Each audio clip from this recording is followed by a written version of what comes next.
Welcome back to the listener's commentary on the Gospel of Luke. My name is John, and in this session, we are going to be looking at Luke chapter 9, verses 28 through 36. It is the well-known story, usually called the Transfiguration, which is just a fancy word to mean that Jesus' appearance was transfigured. That is, changed into some sort of different sort of appearance or form.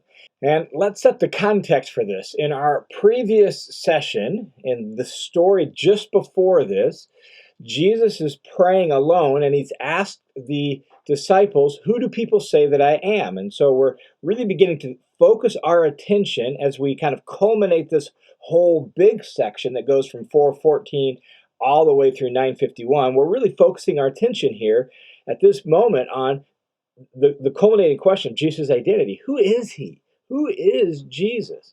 And so he's asked his disciples that in the preceding section, and then he hears what the crowds are saying. He asks the disciples who they think he is, and Peter has said, "You're the Messiah. You're the Christ of God."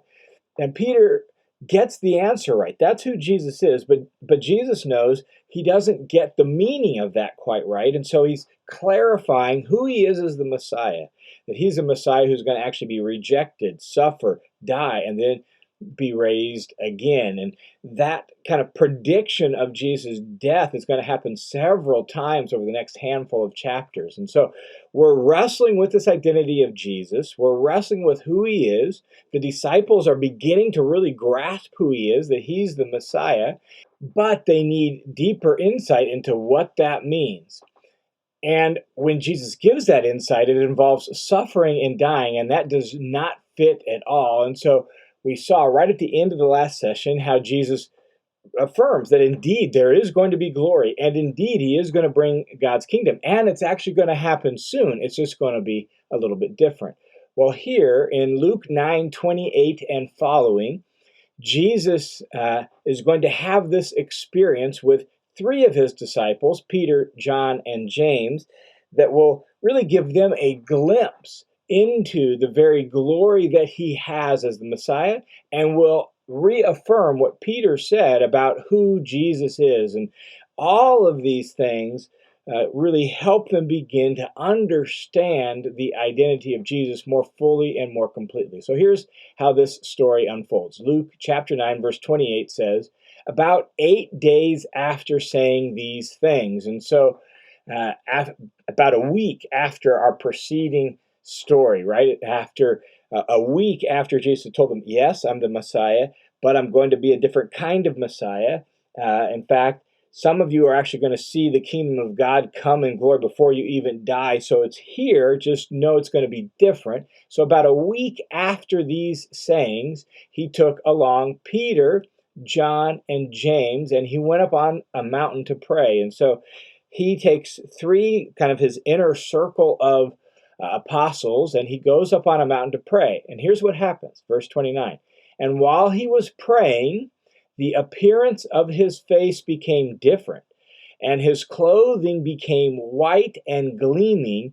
And behold, two men were talking with him, and they were Moses and Elijah, who appeared in glory, were speaking of his departure, which he was about to accomplish at Jerusalem." And perhaps we have here a little echo of Moses' mountain experience when he descended from the mountain and his face was shining. But as we'll see very shortly, as this story unfolds, we'll see that Jesus is actually greater than Moses, which would be shocking to the Jews, right, of his day. But that's what we'll see. This is where this is all going. And he is on the mountain. His face became different, in some sense glowing or shining or some sort of difference, not specified here. His clothes became white and gleaming, so there's a sense in which his glory is being displayed. And behold, two men are with him, and two men are specifically Moses and Elijah, like two of the greatest heroes from the Old Testament. Not only that, Moses, the author of the law, Elijah, kind of one of the key prophets. So you've got the law and the prophets represented in Moses and Elijah in some regard here. And they are appearing in glory, right? Like they have been dead for a long time. They are appearing in glory, and they're speaking of his departure. The word departure is literally the word exodus. And generically speaking, it just means a departure. It could even be used of a general departure. Sometimes it was even used of death. And in the case of Jesus, it's all of that. It's a departure that's going to happen by means of death, but also we just can't miss the significance of the word exodus for departure or death in the context of the biblical story, in the context of a conversation with Moses, right? Like, Exodus refers to the great act of redemption where God delivered his people out of their bondage to slavery. It was the great act of the redemption for the Jewish people. And so when they're speaking about his exodus, yes, they're talking about his departure from earth. Yes, they're talking about his death, but they're also talking about it as an exodus, as a new exodus, as a new act of redemption. And Jesus is going to effect that new exodus, by which the final and ultimate redemption will be achieved. And they're talking about this. And Peter, John, and James are there. Verse 32, now Peter and his companions have been overcome with sleep, which suggests maybe this is nighttime. In fact, verse 37 says that they went down the mountain the next day. So I'm guessing that this was an evening or nighttime event, which makes it pretty phenomenal if, Moses and Elijah are appearing in glory. Jesus' clothes are gleaming. His face in some way is different, perhaps shining, right?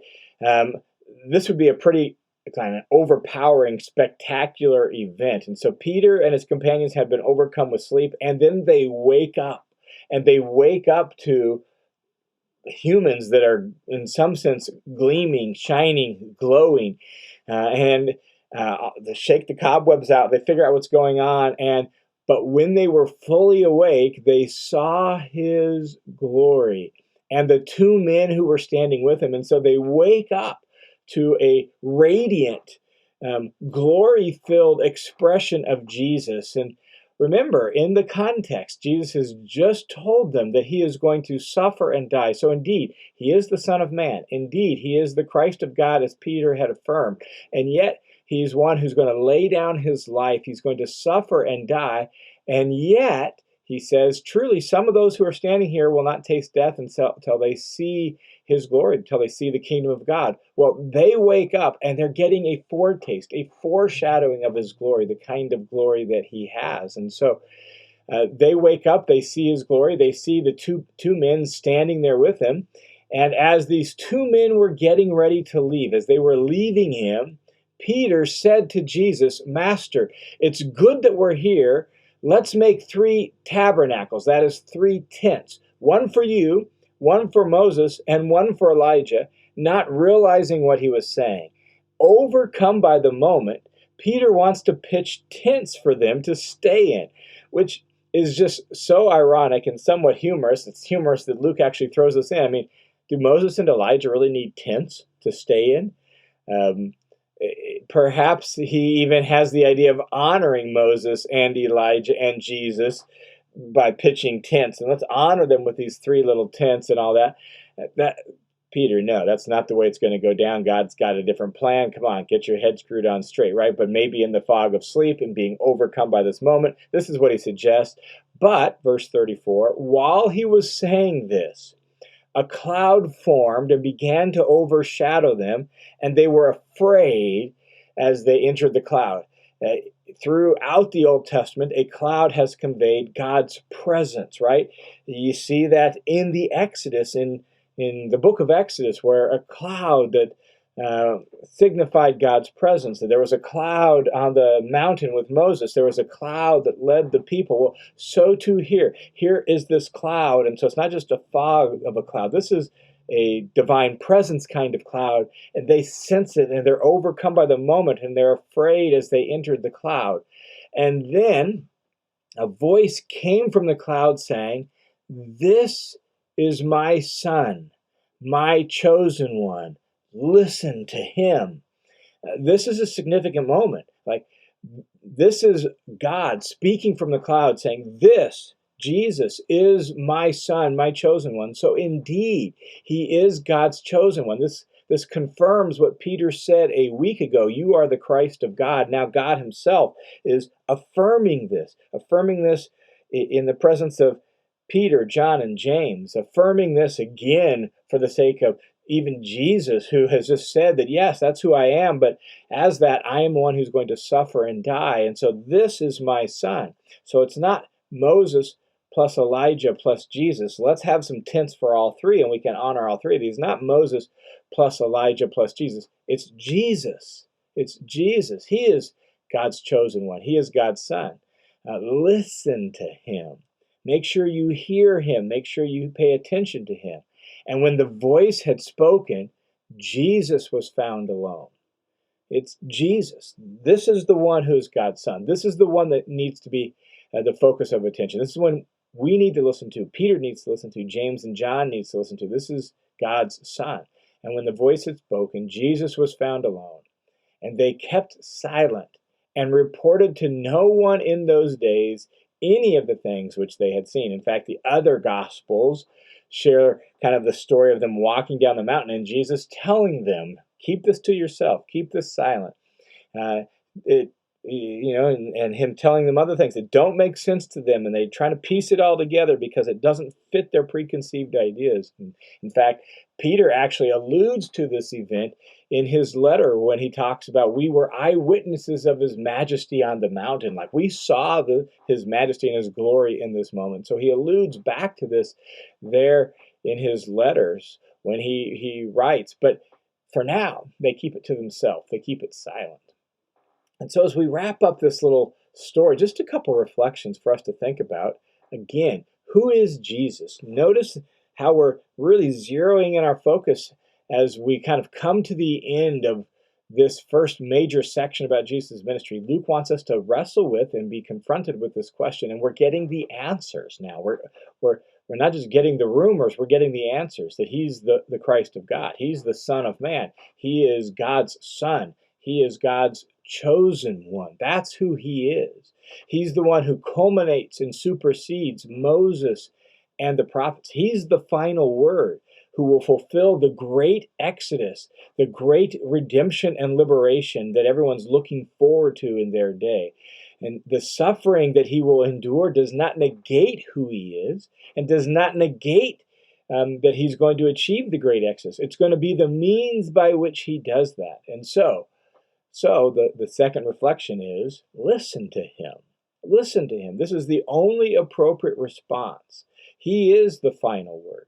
He is, as the author of Hebrews says, the one through whom God is now speaking. In the past, God spoke in bits and pieces, the author of Hebrews says, through the prophets.